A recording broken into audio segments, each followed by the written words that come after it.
we don't want to promote ourselves. Oh, that self-promotion, I feel bad putting my message out there. But there are lots of subtle ways you can do that. You don't have to be that terrible pushy person who sends just links to everyone. You still need to send the link, but at least I want to send it to the people that are there for you. You don't want to be the one chasing for everyone. You want to be the one who is being chased. Yeah? You want people to come to you because you represent something. And that's a lot better way, because you'll get warm leads, as we call them leads. I'm sure you all know that term. Is that they come to you. But the problem is, the most common marketing problems is there's no product or service. There's nowhere to buy.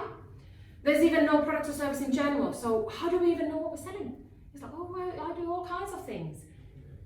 That's confusing for a lot of people. Just focus on a couple of core services. And like I said, matching actually, and I totally relate to what you're saying, but matching your pitch or your product to that specific platform that you're using, that specific group. And we all kind of know this, but a lot of the time it says, well, I'll do a little bit of everything.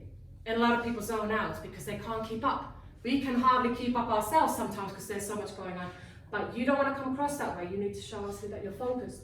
But no understanding of the product. Sometimes we don't have actually understanding of the product. What does it do? Why did you even create this product? Don't create the product just for the sake of it, but indeed based on market research, understanding exactly what the problems are. So you do market research based on what people's problems are, and then you create sessions or modules based on those. Whatever you do, whatever your sessions are, whatever your discussion points are.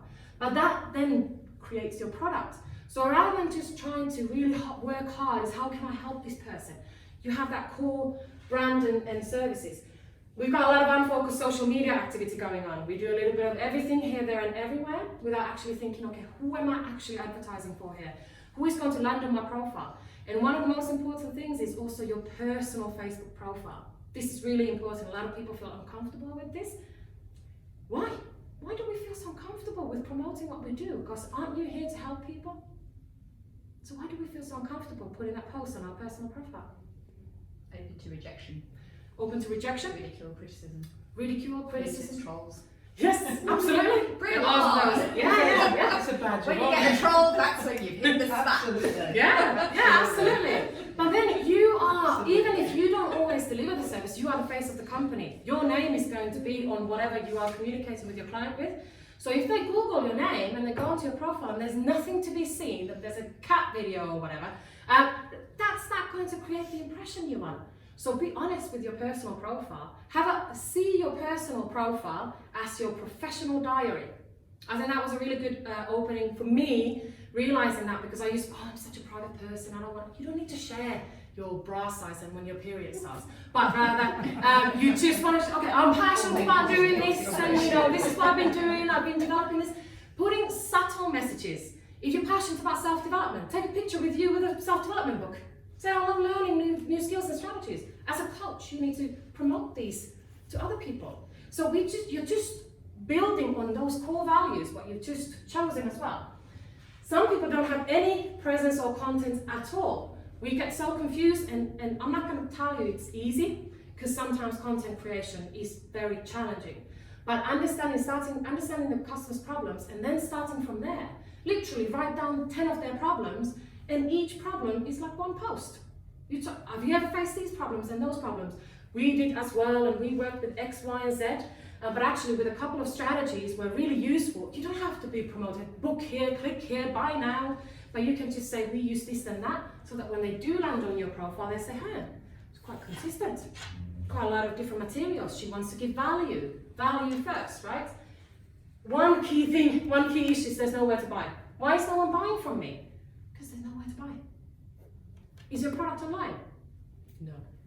But why am I not making any sense? Well, if you're not promoting it, nobody can buy it.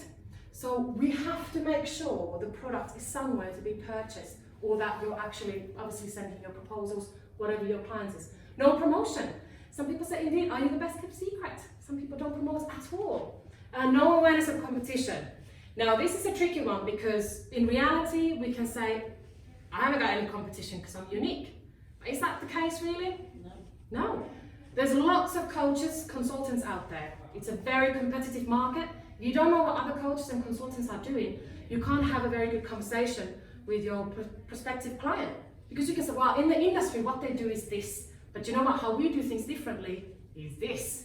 A lot of coaches, they give people walk away with a to-do list of 10,000 things, and people feel overwhelmed. And most coaching contracts, they don't go very successfully. Nothing changed, right? But now you say, okay, how we do things differently, we'll make sure that there's no way you can fail. Your product needs to show, and your copy, your content needs to show. There's no way for them to fail because they're working with you. And you understand the market, you understand their problem.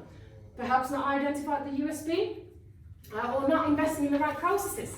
A lot of people invest 2-3 grand on a website, nobody ever goes there. Know what you're developing, first of all, understanding your customer, your consumer behavior, and then developing the product or the process based on that. We often go into lots of different things without actually realizing what do I actually need. Like you said, I don't have a website. There are lots of very successful people making lots of money that have never had a website, but they have some other process. Maybe they have staff, maybe they have another follow-up process. It could be email marketing, it could be anything. This is a key one. I'm not a salesperson. I'm just passionate about helping people, but I hate sales. I love people like that. Oh yeah? Because you're a sales coach. Love it. Excellent, exactly. Well, and what do you tell them? What makes you say that? Because everybody's in sales. The minute Yeah. you turn up, when you put your lipstick on, your mascara, or you don't, you are selling yourself. Absolutely. In every situation. Absolutely. Even going to Debenhams to go and buy a cardigan, you are selling yourself to that salesperson. Because you want them to think that you're a nice, good, honest person. Absolutely.